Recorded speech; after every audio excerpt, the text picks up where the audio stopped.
morning. Good morning.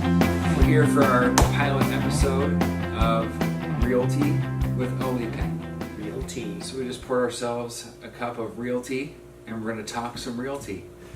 So the goal here is, and I hope you can see our screen a little bit, but our goal is to just show you who we are, what we do, and just show you the lighter side of real estate or RealTea. And we're based out of Grace Harbor, offices in Montesano, Washington, and we like to express ourselves as professional, but we like to have some fun, and this is our way of showing you that. So again, this is Sean. I'm Jason. Howdy. You might see Kevin or Art or Megan pop in here in the next few weeks, but today it's just Sean and I. So here at Premier Realty Olympic Peninsula, we sell real estate through working with buyers and sellers. And so we work with sellers by getting them ready for the market and finding a buyer for their home. So, and then for the buyers, we help prepare them through the process, primarily through education. A lot of buyers really are walking into this for the first time. They're walking in blind. It's our job to help them get prepared so that they can be in the best possible position to purchase their home. Perfect.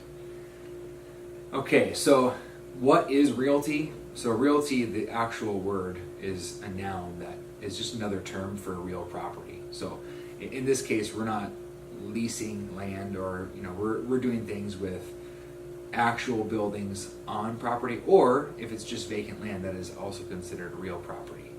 So can you explain that in more detail, or did I hit that pretty well? Yeah, RealTea is really defined as dirt with all of its improvements. I guess that's the simplest way I could explain it to anybody. Personalty, which would be considered personal property. That's anything that can be removed from the property. And that's pretty much the best way I have of explaining it. Perfect. There are certain exceptions where you can consider crops as part of real estate, but that's another topic. Okay, perfect. And this is RealTea also. This is just something you drink. Okay, so why are we drinking tea? There's really no other reason except for the play on words. So RealTea and RealTea, you say in the same way. It's just kind of a fun way of, I guess, expressing, again, what we do and how we can serve you in our community. And also, long term, we want to give you the tips and tricks that you need if you're in a buyer position and you are ready to buy your first home or upgrade, downsize, whatever you're looking to do. We want to be your resource. And on the seller side, when it's time to list your home, and this could be something where you've had a home for 40 years and you're just looking to have a second set of eyes on your property to see how to prepare your home for the market. So in terms of the market here in Grace Harbor, Sean and I are going to go over just a few quick slides just to show you. They're just graphs, and some of these graphs will go over and show just the last 3 years, and then some that are the last 5 years, and then we have one slide at the end that shows, in comparison to the 2005 and 6 bubble, how we compare right now.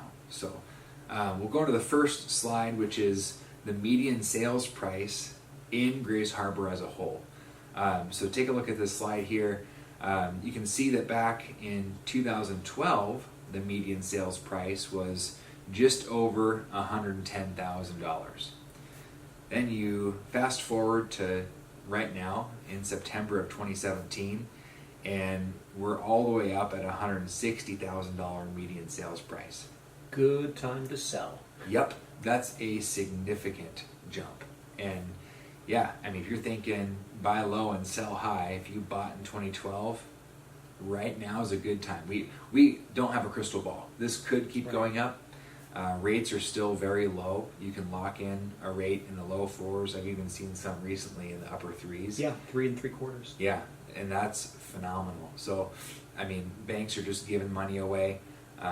But on that same note, they're not giving it away the same way they were back in 05 and 06. Right. I think You actually have to have a pulse to get a loan today. Exactly. So in this market, I think the lender guidelines are still strong. So it's still hard to get a loan. You still have to show your income and show good credit.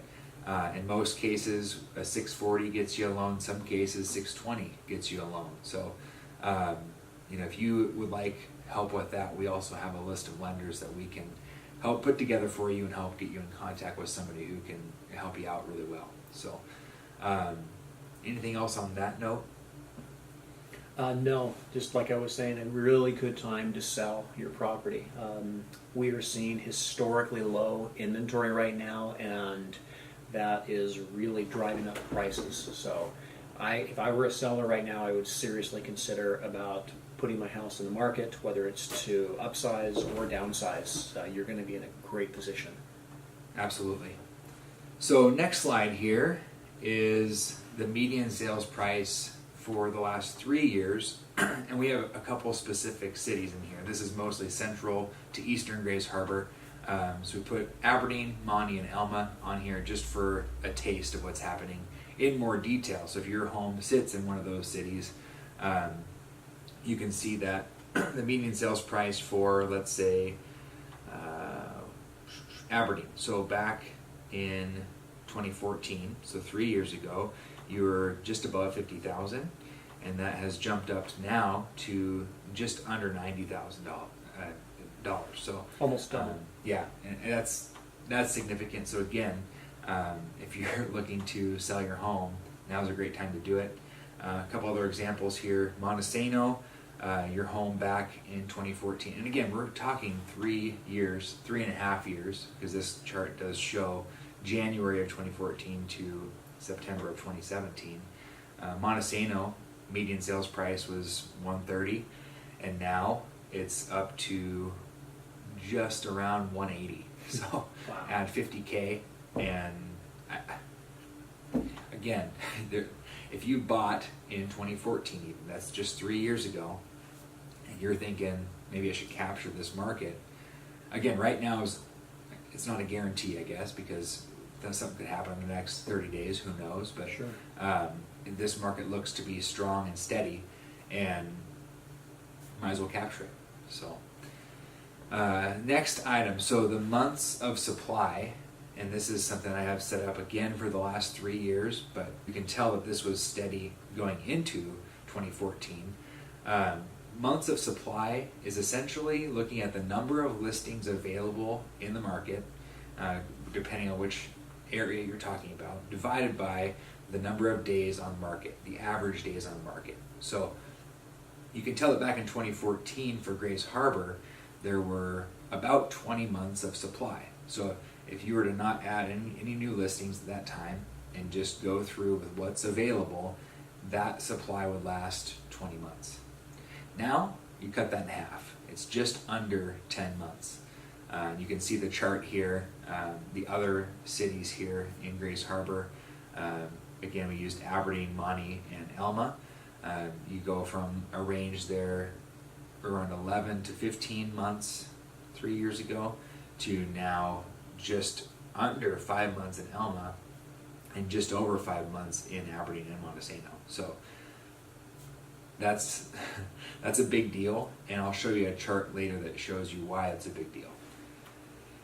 Anything to say on that? No, that was great. Okay. So average sale prices, this is again just showing you that we're heading the right direction in our market, and we used the same time frame from 2014 to 2017. So average sale price in Grays Harbor back in 2014 in January was just over 100,000, and now that has jumped up to around 140,000. So again, we looked at the median sales price, and now we're looking at averages, so you can tell those are both in line, and just more proof that it's a good time to sell your home if you're considering if that works out well with your situation. So average days on market, so this is where we're getting our data for that months of supply. So looking back in 2014, The average days on market, I would say on average between those four, which is Grays Harbor, you have 135 days in the market, which is Yeah, that sounds about right. yeah, and that's significant. Mm-hmm. Now you look at just Grays Harbor, it's gone down to 110 days in the market, which I feel is there must be some large outliers there. I think there is, because we're not seeing that when we list a house. We're typically getting that under contract within 30 to 45 days. Right. And if you want to know what the median is, we can definitely run those numbers for you. So feel free to contact us. You can call our office anytime. It's 360-249-8187. So, and you can also find us on Facebook or anywhere else, really. Shoot us a message if you want more details on any of this data. So, but then you look at, and here's where you can see those outliers. So let's take Montesano, for example. Back then, 150 days in the market, maybe 145 days in the market. And now it says here 65 days on the market. So you cut that more than half.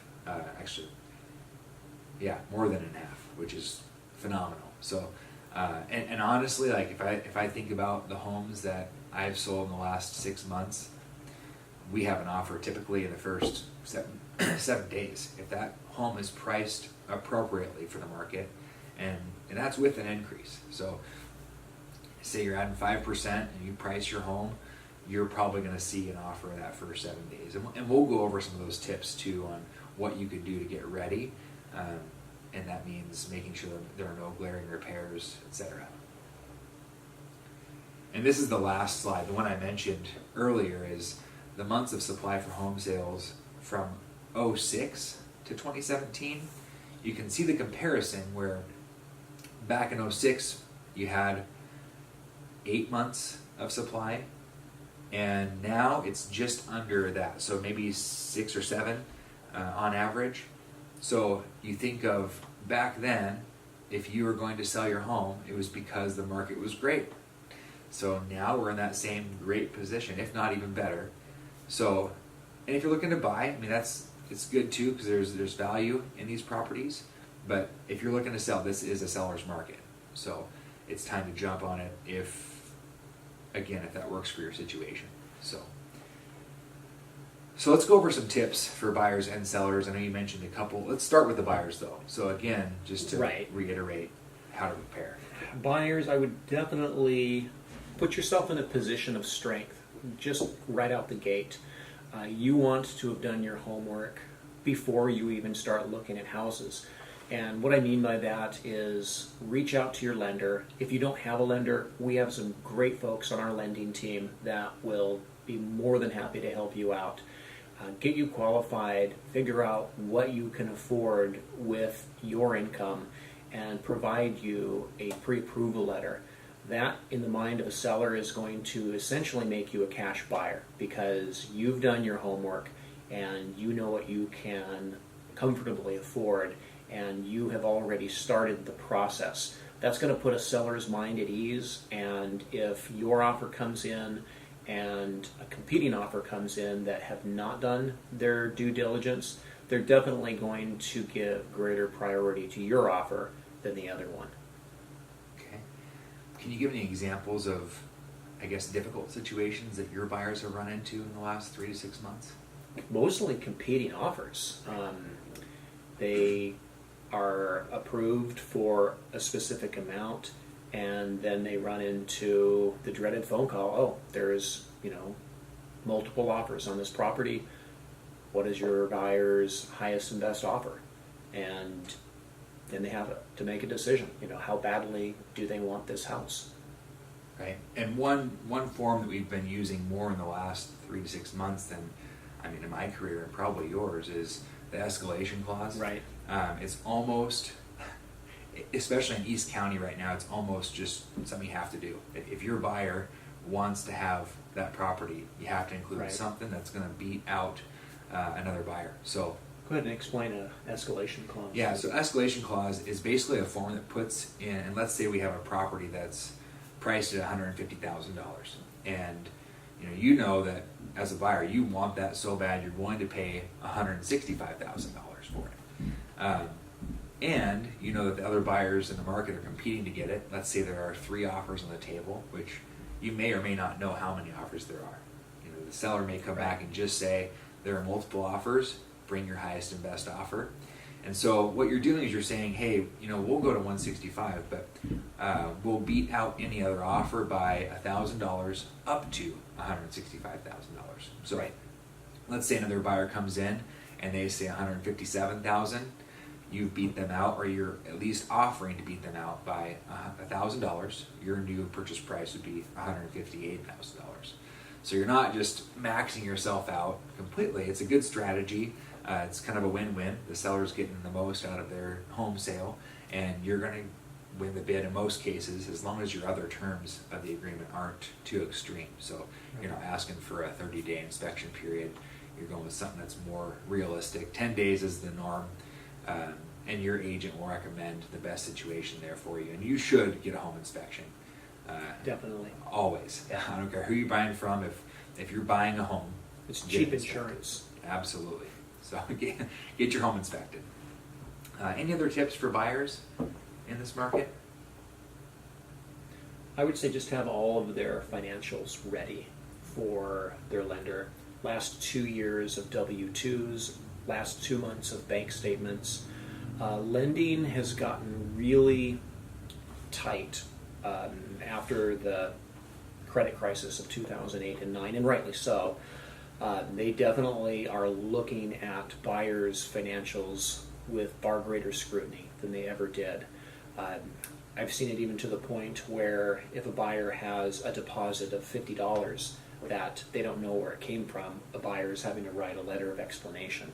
So make sure that they can document all of their deposits, where all of their income is coming from, all of their expenses. If they have a judgment against them, it's really important to let the lender know sooner rather than you can take a look at that and help them get around it if possible. Absolutely. Okay, and then, so let's go into some tips for sellers. So you're ready to get your home on the market. What are some ways that you can get ready for that? I see this a lot with flippers, people who buy properties to sell them. They do an amazing job on the inside of the home. I mean, it looks like a palace.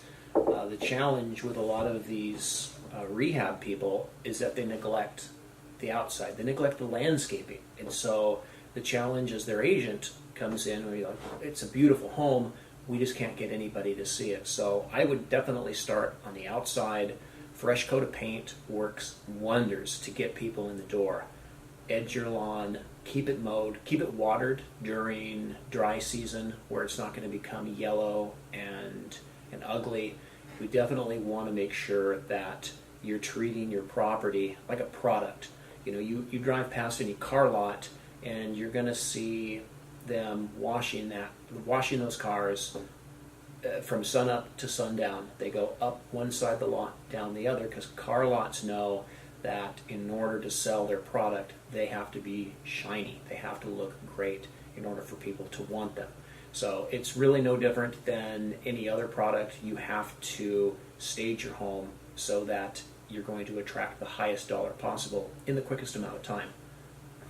Absolutely. Yeah, that when buyers pull up, that curb appeal is really the first thing that's going to grab their attention. It's also the first photo they see online. Right. And I would say 90%, and that might be taking it lightly, 90% or more buyers start online. They're looking for the new listings. They have their settings set up on their favorite site to send them the new listings, and if they see that first photo and it doesn't look good, it's they're going to next. swipe. Yeah, it's next. So, and that's the other thing I would mention for sellers is that although we are in a seller's market, it's not a stupid market. Okay, so listen to your agent when they're showing you hard data of what has sold in your neighborhood. Odds are they know what they're talking about. No buyer unfortunately cares about the kryptonite rebar that your engineer has laid in the foundation, or the bulletproof walls. They're really wanting a home that is going to last them, for a long time, and it's going to be a nice home. They're not really willing to overpay for things that in their minds don't add value. You know, it's wonderful that you maybe have put a 75-year roof on it. Unfortunately, buyers are not going to pay for that privilege. So it's going to add a little bit of value. It's not going to add what you've put into the property for those kinds of improvements. Kitchens and baths, of course, always a great way to go. But I guess my main piece of advice would be listen to your agent, because we're in the market, we're on the front lines, we do this every day. Absolutely. And one, on that same note, it's also important to know what you're upgrading to. So if your house is already the best house in the market, don't go through there and add more, I guess, just basic upgrades, because you're not going to get it. You're not going to capture it. Now, if your home was in Seattle in a hot neighborhood and you have the worst house on the entire block or within a mile, whatever it is, and you add $100,000 in upgrades, sure, you're probably going to get $300 back. So it's different, and that's where, again, using your agent to know is huge. So there are a lot of people that want to try the for sale by owner thing, but without being in the market often, it's tough to really know if you're capturing every dollar you can, and that's in terms of the value of your home. So it's smart to keep that part in mind. And one thing I think on the same note is, next to curb appeal and that first 10 seconds when you walk in the front door, is making sure that you have no glaring repairs. If you have something where a buyer sees a gigantic gouge in the wall, they're just already starting to add up in their mind how much it's going to cost them the moment they move in. So in some cases, buyers don't know they have an inspection period. They can ask for some repairs. They're just thinking, I have to take care of that and fix that. And in many cases, you have renters who know that no longer is the landlord fixing their stuff. They've become the landlord. Now they're taking care of it. So now, when they first see those glaring repairs, it makes them very uneasy, because it starts to give the impression that the home isn't being well cared for. Absolutely. I have heard a statistic where a buyer will make up their minds to purchase the home within the first 10 seconds of viewing it. And so after the 10 seconds is up, every decision that they make will be to reinforce their initial impression. So if your initial impression is amazing, then they are going to start focusing on the amazing parts of the home. If there's that glaring defect, after 10 seconds, they're going to start looking for those glaring defects. And unfortunately, they're going to find them, because it just serves to reinforce their initial opinion. Absolutely. Yep. Yeah, so that covers pretty much everything. We don't want to take up all of your time. So, again, if you guys have questions about anything, you can feel free to reach out to us. Again, our office phone number is 360-249-8187. You can also find us on PROlypen.com. So that's PR as in Premier Realty, Olypen, OLYPEN.com. You can find all of our tips and tricks on there. You can find a link to each of us as an agent. And so, we'd be happy to work with you guys. And do you have any other closing statements? Let's sell some properties. All right. This is RealTea RealTea with Sean and Jason. Have a great day.